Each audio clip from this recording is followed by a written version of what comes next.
In this lesson, we're going to complete the wheels. All right, so we need to create the rotor and then also the brake caliper. So the rotor is going to be pretty simple. It's just a cylinder. We're going to left click and drag that out, and it's going to come just to the inside of that rim. Okay, right about there. Make it pretty thin. You might want to give it a height of maybe like 1 or something like that. And let's set its radius to 8 just to make it nice and even. And then we'll convert that over to editable poly, and then we'll make any changes if we need to. Let's pull this object over until it's inside that wheel. Okay, it's going to fit just inside that. And then what we'll do is we'll come in and we will use Turbo Smooth to round this out. Now, before we can round it out properly, it might be a good idea to go ahead and quadrify it just to make it easier. So select the top and bottom vertices here and connect, and then we're going to right click and cut from here across to here. You might be asking, well, why don't we use connect to do that? Whenever you have a segment splitting 2 vertices, connect won't work. Okay, so let me show you here. Let me select these 2 vertices, connect, and then I'll select these 2 and then try to connect, and you'll notice it doesn't work. Okay, let's go ahead and cut. There we go. Okay, so now we have our cylinder. Let's go ahead and add our Turbo Smooth to that. You'll see that it rounds out. Looks like we have a little bit of a problem. We've got an extra vertex here. Let's just do a simple weld on that. Okay, so now we have 2. Let's go to Turbo Smooth. There we go. That looks better. Let's go to Edge Mode. Show End Result. Let's go ahead and bump up our Turbo Smooth really quickly. And then we'll add some segments using Swift Loop. So I'll go right down this segment, down to here. And then if we want, we can go ahead and take the vertices here in the center, hold Control, go to Polygon Mode, and then we could use Inset. It might help keep the roundness of it a little bit more, make that a little tighter around the front edge here. All right, there we go. So I have this caliper. I feel like it's a little too thick though. So what I want to do is I'm going to go ahead and just thin that down, just using my scale tool. Let's turn off isolation. Take a look at that. That looks pretty good. And then now I need to create the brake caliper. So we can call this the rotor. And change its color. Apply a material to it. We're not going to put any holes or anything like in that. If you want to, you can use like maybe the Boolean to do that. Let me go ahead and pull that up just a little bit further here. It should look just like that. And we want to make sure we have enough room for the caliper to fit on that. And it actually overlaps it a little bit. Now this is going to be a pretty simple shape. If I hit Alt-X on this, I can actually create this out of a box. And I'll just drag out about the height of the box there. Okay, something like that. And just simply convert it over to Editable Poly. I'll go to Vertex Mode, and I'm going to take the top and bottom edges, and I'm going to drag those down or scale them down toward one another until they meet right here on the caliper. Let's hit F3. Let's select these as well. Let's do that same thing till it meets there. And then I'm going to go to Edge Mode, select these edges right here along the center, and connect. Let's hit OK on that, and then take that edge, or that set of edges, and pull that in so it kind of rounds out like this. And then let's go to Polygon Mode. Let's select the top polygon and then this one, and we're just simply going to extrude it. And let's extrude it by, let's go to our left view. Extrude it by maybe 2.5 or so. And then you can just kind of move that around as you need to. I'm going to add a couple of segments right here in the middle of this. I'll add one. Well, let's do this. Let's select this edge, hold Shift, select the next one, and then use Connect. Let's do 2 segments. That should be good. And then go to Vertex Mode. Let's take this and pull that down to here. Take this one, pull that down to here. If you need to see how that's rounding out, you You can go to your wireframe and kind of check that out. It's a very basic shape. Okay, it's not anything really, overly special or anything like that. So let's take that object and let's pull that forward to the brake caliper. And what I want is I want the front half, to overlap, and then it's going to have something on the back as well. It should be about midway through that. It doesn't need to be really thick, so if you grab your scale tool, you could probably scale it down. But let's make sure that we center its pivot to the object first and then scale it. So scale that in. You can see that that gives us enough thickness on both sides.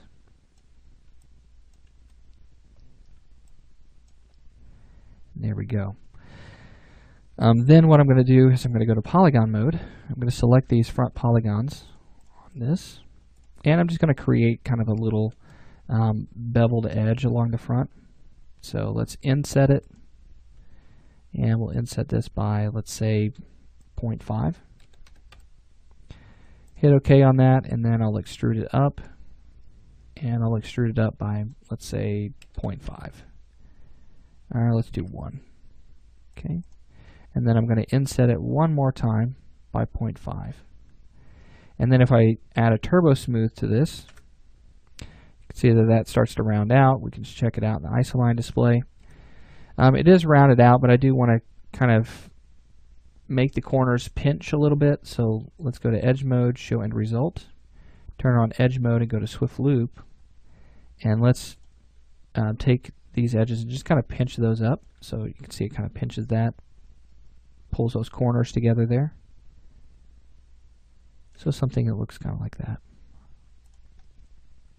Okay, like I said, nothing just overtly crazy or anything like that. It's just going to give us enough detail there to where it looks like a brake caliper. We want to possibly come in and add a couple more loops on this thing, so that way we can harden up the edges a little bit more. Maybe add one there and here, and then also maybe one right there. So now if you take a look at that, you can see that that's given us plenty of detail. Let's go ahead and hit Alt-X on the brake caliper itself, and there we go. So now we'll select both of those, change their color to black, and then apply that gray material. And there we go. You can make some adjustments to that. If you really want to get in depth and create kind of a fully detailed brake caliper, by all means go ahead. There's nothing wrong with doing that. One other thing that I want to do is I want to make sure that we create kind of a spindle that connects to the brake caliper. Just in case the wheel turns or maybe we get an angle, it doesn't really look like it's connected. So really quickly, let's go to border mode and select this inner piece. Hold shift and drag that out until it goes into the brake caliper. And then grab your scale tool and scale that in. And it should look kind of like a cone going into that. Okay? And so with that, what you can do is add one more loop right here. And that'll harden up that edge. And then if you really want to add some detail, you can maybe add like a line or something in this to kind of make it look like it's separated and make it look a little more mechanical. So if you extrude that, and you go by local normal, extrude that in like by -0.2, and then add that to it, and then hit OK. And then come up along each side of that, add a quick loop on that, and that'll kind of harden up those edges and make that seam a little more apparent. Now you don't have to do that, but it does kind of help add to that look there. Make some adjustments maybe to the position of the brake calipers. Maybe you want to pull that back in just a little bit more so it's not so close. Take that border on that object there and pull that back a little bit more. Okay, kind of like that. All right, very good. So there is the wheel, and now we need to duplicate that to the rest of this. So we could go ahead and we could attach all of these together, but what I'm going to do instead is I'm going to select them, okay, all of those pieces in that wheel, and I'm going to group them together for right now. So let's just make this a group. Let's call it wheel assembly. And then we'll take that and we'll go ahead and we'll create a duplicate here. So let's hold down Shift. Let's drag this out, and you'll notice that the wheel doesn't quite match. Okay.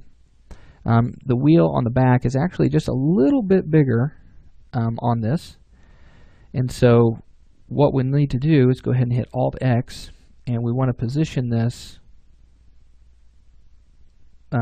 properly on our reference image. So let's go ahead and get that in place.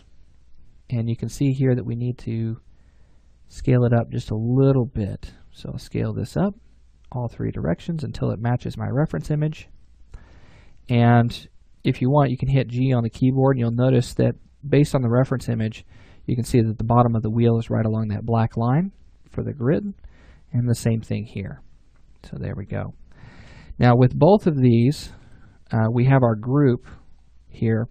What I want to do is I want to affect the pivot, center it to the object, and then also set the pivot point. Let's go ahead and grab our move tool here.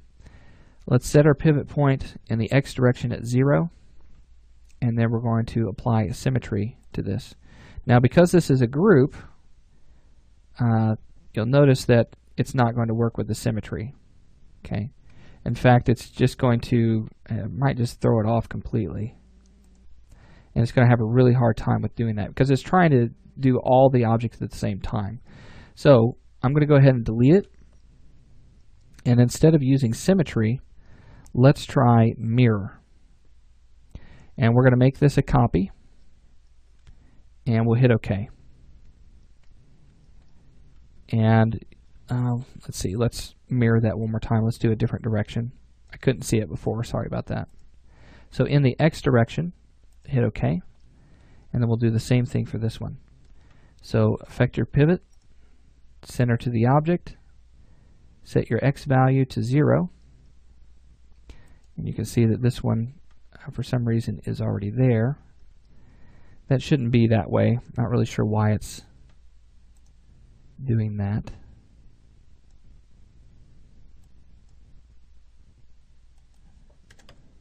And there we go. Sometimes that kind of glitches out. Not sure why. Now let's use mirror. And the X, we're making it a copy, and then hit OK. So now we have the wheels on all of those. Let's go ahead and unhide all. And we've finished out our car. There's a couple of other things. We want to get the handle on this side. We're going to affect the pivot only. We're going to center it to the object and then set its X value to 0. You can apply a symmetry modifier to that.